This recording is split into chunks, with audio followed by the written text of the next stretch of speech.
Hello, I'm Dr. Laura Murillo, President and CEO of the Houston Hispanic Chamber of Commerce.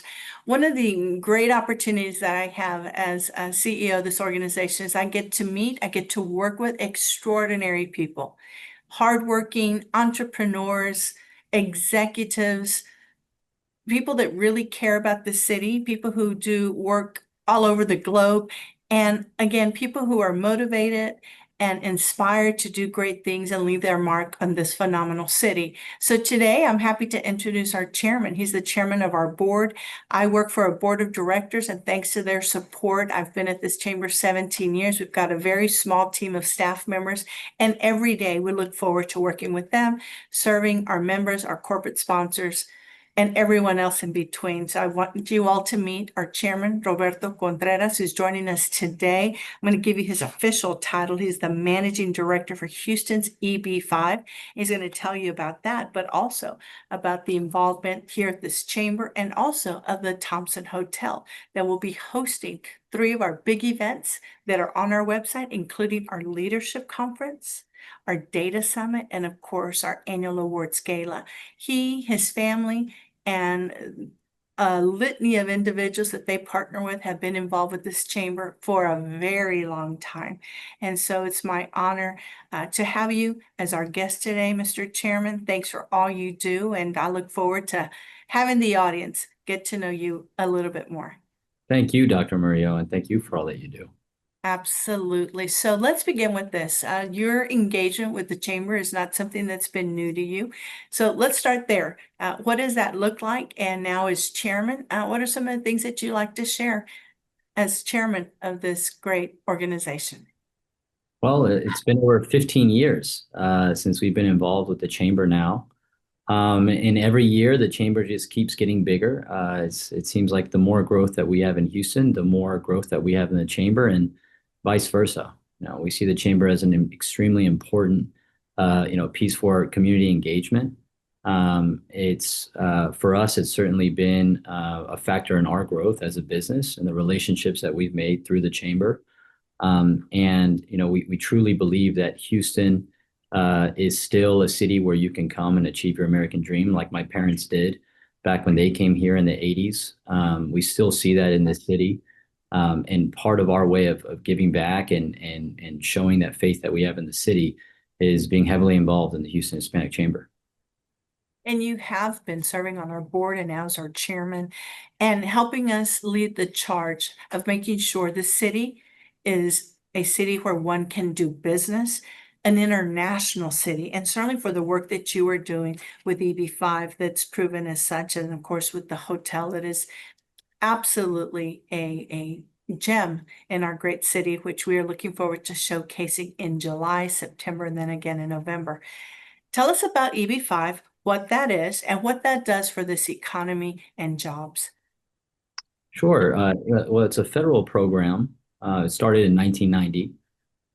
Interestingly enough, that's actually how my parents were ultimately able to stay and gain permanent residency was through an EB5 investment. At that time, it was in a stone fabrication facility. In order to get the green card through the EB5 program, it requires creating jobs, so making an at-risk investment and creating jobs. In this case, for my parents, it was starting a stone fabrication facility. 10 jobs ended up becoming 1,200 jobs in over 30 fabrication facilities around the country. So I say it's a great program that is based on job creation. Today, the minimum investment level is $800,000 per investor. And so what we do at Houston EB5 is we pool those investments to do large commercial real estate development projects through our development business called DC Partners. So you just mentioned the Thompson Hotel. That whole Allen mixed-use development was in large part financed by the EB5 program. We actually have worked with over 160 foreign investors investing at least $800,000 into that asset. Very important. And for folks that may not understand, tell them and help them understand again, what that means for jobs, what that means for this region, and why this program is so important. Sure. It really what the EB5 program, what makes it so special is that it's actually the only program whereby you're creating jobs for others and getting gaining permanent residency by making an investment in creating jobs for others. The EB1 through EB5 is all more so about getting a job, right? Which is good. And a lot of those jobs are jobs that we necessarily can't fill here in the United States, or they're highly specialized labor. But the EB5 program is unique in that it's about creating jobs. So just in Texas is one of the most popular destinations, as you could imagine, for foreign investment in general, just given the economic growth. And we're certainly, I would say, a top two regional center here in Texas that is, a licensed business that we're licensed to fundraise EB5 and, pool those funds and deploy them into projects for job creation purposes. So we have many entrepreneurs in this great city, and many of them are now in that second generation of leadership. What advice do you have for entrepreneurs, for folks like yourself that are now the second generation, this new generation, a younger generation, and how you make your own mark and your own legacy in the business? Yeah, I think it's definitely challenging at first to find that balance between being patient and being respectful, but also sort of finding your own way and finding how you can maybe complement the other family members that have been in the business for longer. And so I would just recommend to everybody to remember to try to strike that balance. At the end of the day, you're still working with family. Right. So sometimes it requires even more patience to do that. But also, you have to have a lot of respect for the work that has been done before you. And so part of respecting that is continuing to be patient, but part of respecting that is also making your presence felt. And when you do feel passionate about something and when you do know something to be true, it's really kind of stepping up. I think at the end of the day, that's what the generation above us wants to see us do, is they want to see us step up. They want to see us kind of become our own person. So just don't forget to balance those two things and everything will be good. Well, and also knowing that these are different times, right? Than when that first generation started a business.